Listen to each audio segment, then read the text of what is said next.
YouTube, what's up? Kilo, maddenstudents.com. Bringing you guys a game replay from round one of a Virgin Gaming tournament. I'm going to show you guys all three rounds of this tourney. And it's going to be called the Taiwan Experience, part one, two, and three. Mostly because Taiwan Jones just kind of, he goes in pretty much in all these games a little bit.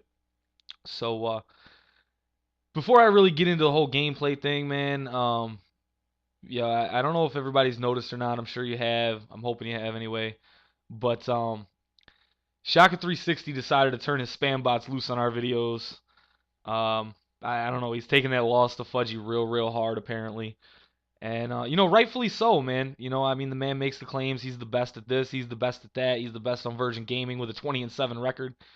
So on and so forth. I mean, a million, I made tons of money on Virgin Gaming, but my account balance says $50.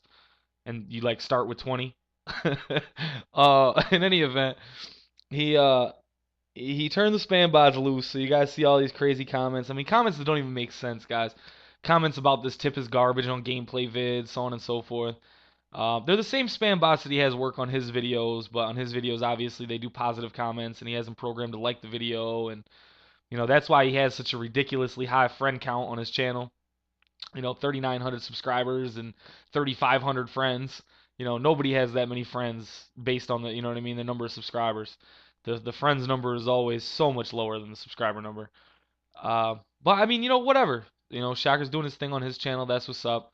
Shocker's sending his spam bots loose on ours. That's what's up too. I personally know quite a few of our subscribers, from the game or whatever, and the majority of you guys that I do know, you're not stupid enough to, even remotely believe that those are real comments. So, I mean, Shocker's little worthless attempt at notoriety and basically insulting your intelligence is, kind of pointless in my opinion. But I mean, fuck it. If he's got time to sit home and do that shit, let him do it. I mean, the fact of the matter is, this is the situation with Shocker. Like, there is no real beef. You know what I'm saying? As far as Madden Students is concerned, he sent us a message calling Fudgy out. He said, "Play me, you bum. I'll make you my bitch." Then Fudgy tried to play him, and he disappeared until the pressure of the comments of "play Fudgy, play Fudgy, play Fudgy" got to be too much. Then he played him. He got scraped 24-0, rage quit in the third. And, now apparently he wants to make it like a media war or something. I don't really understand the concept of what he's doing. But, it is what it is anyway. He's him and his brother Dark Raven are supposed to come play in our tournament this weekend on maddenstudents.com. So, hopefully we'll be able to get you guys some sort of footage somewhere from that tournament with Shocker and Dark Raven. I would truthfully, I would be very shocked if they make it out of the first round, but I definitely don't have them slated to win anything. We'll see how that goes though. In any event, as far as this game goes, oh, actually, you know what? One more thing. I just want to clarify my position on Shocker. All right. I don't personally know Shocker, but what I do know of Shocker, I think he's a piece of shit. And that's just like me being 100% straight up. He steals shit from people and then sells them in his ebooks. That's a no-no. Like, if he's coming up with the shit himself and selling it, more power to you. But you're stealing, like, shit that other people work to put out and then throwing it in your ebooks. If you guys want a sample of his ebooks, this password will probably change real quick after this video. So make sure you get over there and check it out quick. But go over to maddenallstars.com. Click on the Run Heavy book from last year, 2011. The password is Run Heavy 2011. Shocker's a real creative individual. Check that ebook out. It's got like, I mean, it's a V book. It's got like, I don't know, 5-6 videos or some shit. And like out of the 5 videos, I would say like 3 of them are C routes. And then go over to our site, maddenstudents.com, go to the Madden 11 ebook archives, and pull up the free Run Heavy ebook that Fudgy and I did last year. And you'll see, basically what I mean, that the tips are out there for free. He just, puts a price tag on them and takes advantage of people that don't know any better.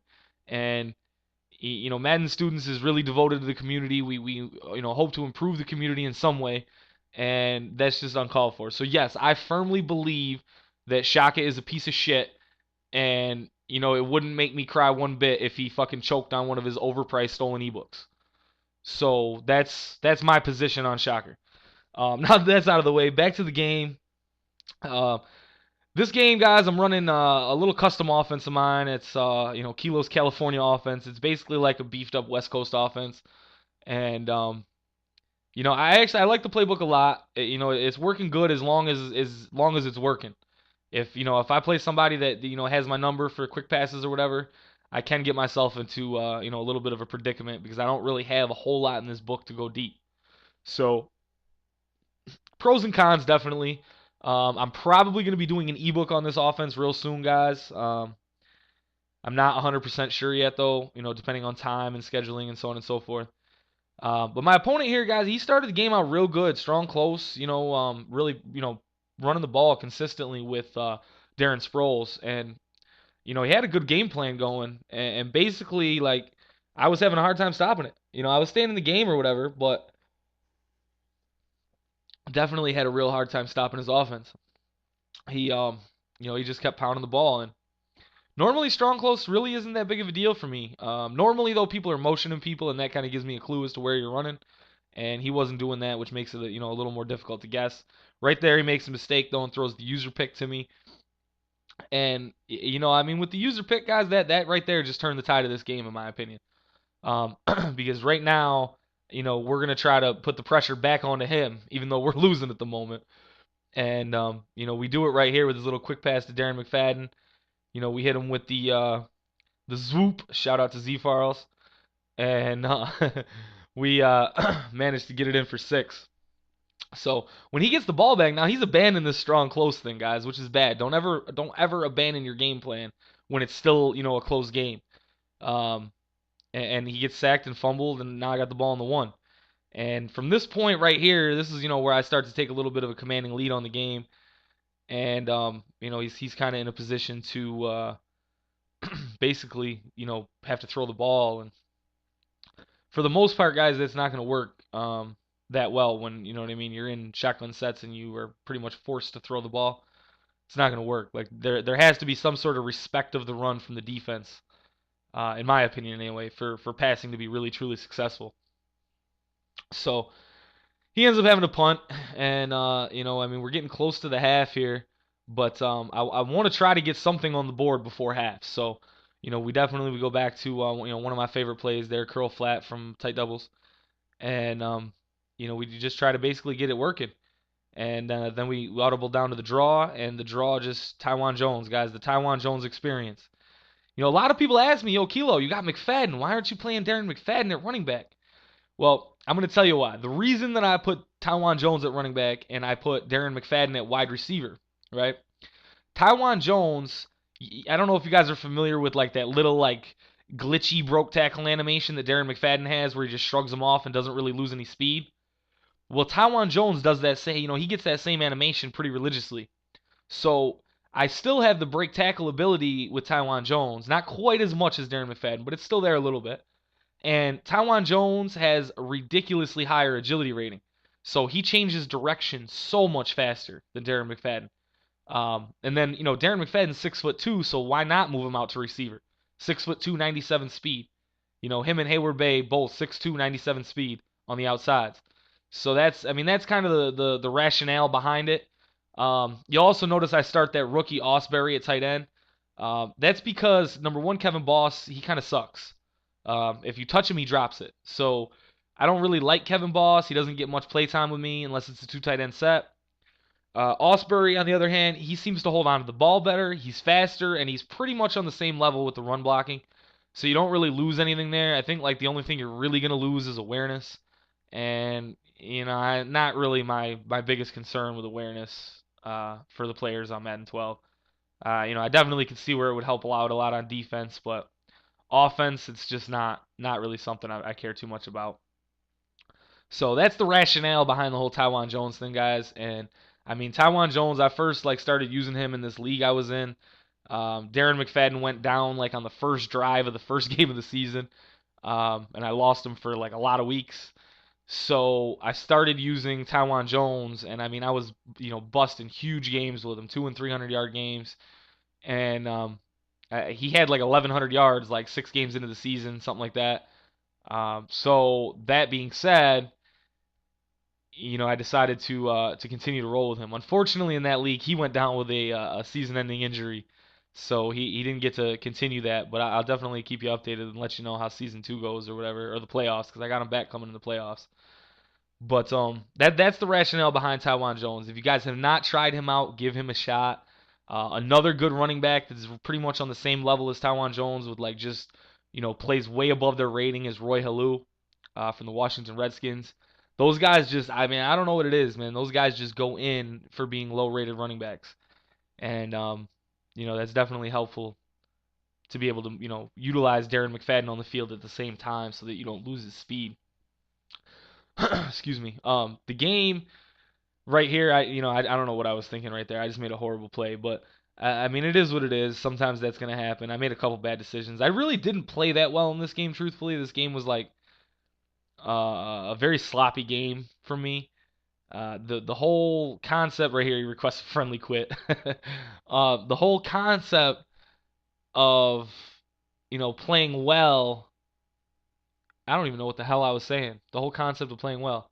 Yo, listen, I didn't play well. Bottom line, I didn't play well. This game was very, very sloppy for me, and pretty much the only reason why I ended up, taking a pretty substantial lead in this game is because my opponent completely abandoned his game plan.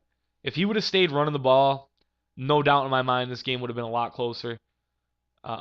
Thankfully, though, he didn't do that, and he gave me the opportunity to, put up quite a bit of a lead. So at the very least, thank you to my opponent. He sent me a message at one point too saying I was nano blitzing when I was running that zero blitz with the manual press. Um, I mean, unfortunately, I don't really care how he feels, but it's not really a nano blitz, guys. It's a zero blitz. I'm sending six. If you don't want to get tackled by it, block somebody, slide somebody, do something to attempt to block the blitz.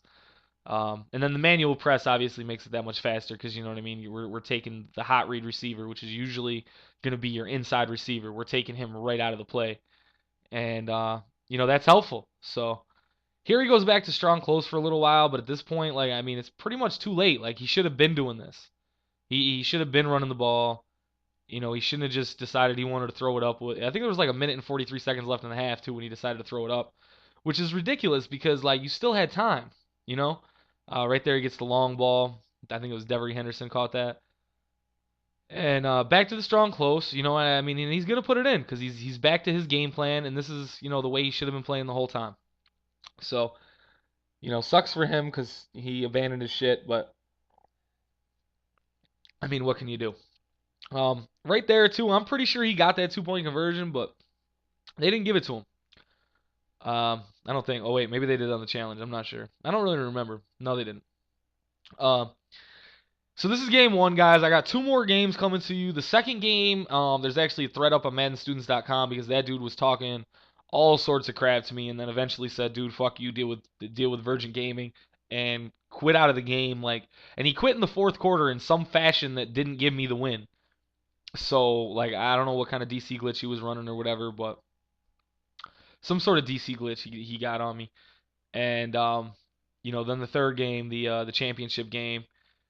Also too, guys, I want to throw it out there. When you hear people putting up videos talking about this guy was undefeated on Virgin Gaming, that doesn't mean shit. All right, straight up, it doesn't mean shit because there's 1,000,001 people on Virgin Gaming that are 2-0, 3-0. You know what I mean? We're talking low numbers here. We're not talking like, he's 100-0. We're not talking like a real dominant undefeated player when people say that on their videos. They're talking about a guy who's got a couple wins and no losses. So, like, all that undefeated on Virgin Gaming stuff, that doesn't mean shit. All right, there's 1,000,000 undefeated people on Virgin Gaming. I would only begin to imagine how many there is. So, don't take that to heart when you hear people say that on their videos, because that's just fucking stupid. Virgin Gaming, so far, the competition level, I ran into one guy that really gave me a problem. And, well, actually, you know what? I ran into two guys that gave me a problem. But, I won the one game, and then the other one I lost. So, I mean, the competition level is pretty low, actually, like when you first start out on Virgin Gaming. As you get up in levels, though, it gets a lot better. I have a feeling that, that's more than likely what happened with my man Shocker, because when he first started out, I remember seeing videos talking about he's undefeated on Virgin Gaming, and Now he's 20-7. So, and you guys, 20-7 is not a good record. Like, I don't give a fuck. 20-7 sucks. Seriously, because what 20-7 means is that let's just round 7 to 10, just for argument's sake. What that means is that you're losing 1 out of every 3 games. Being that the tournaments are 3 games long typically, except for like the bracket ones, which are like 2 games. Yo, that means you're not winning tournaments. So like, do not brag or make videos with a 20-7 record. Get the fuck out of here. That's just stupid. You know what I'm saying? Like, if you just play the game recreationally, you really don't care about the game, you're not competitive with it, and your record's 20-7, more power to you. That's a fucking excellent record. But if you're an asshole that talks about how great you are at the game and how nasty you are and how much money you're making on virgingaming.com and your record is 20-7, you need to shut the fuck up. Seriously, because that's just bullshit. You know what I'm saying? 20-7, you lost a lot, motherfucker. You know what I'm saying? So anyway, back to the back to the gameplay. Right, now he's just basically throwing up streaks on me, and I mean, people do that at the end of games when they get desperate. I do it myself when I get desperate at the end of games. You start trying to score quick, and you just get out of your rhythm and get out of your game plan, and you just start throwing shit up that you know damn well you ain't got no business throwing up. Right there, the pressure comes off the edge. Right now I dropped into a little fag D, but it didn't matter because he still goes one-on-one down the sideline. Gets the turnover, my ball again. What are we at? 54-35 at this point. And I mean, basically we're just gonna attempt to, run some clock out. I think I do make a mistake here coming up pretty soon. On 3rd and 5, I tried to keep the drive alive, fake the run, and I tried to throw the slant, but safety picked it off on me. Malcolm Jenkins, he's a beast on the game, guys. If you can't get Ed Reed, go Malcolm Jenkins. That's my opinion. And then he just tries to throw it up. I tried to go for the pick, but it didn't happen. And more of the same, guys. He's just dropping back, and the blitz is coming. I'm sending people, you know what I mean? Or I'm dropping back into a straight fag D, one of the two. But right there, I don't know what I was doing, but that was a horrible user play. But I'll take that. I'll hold that down that was a horrible user play. And here he tries to go over the middle, and unfortunately, Meacham couldn't hold on to it in traffic. So now we're about to end the game, run the clock out. So thanks for watching this vid, guys. Look forward to parts 2 and 3 coming up. And definitely check out my man, player of the game, Taiwan Jones. Best running back on the game, in my opinion. Peace.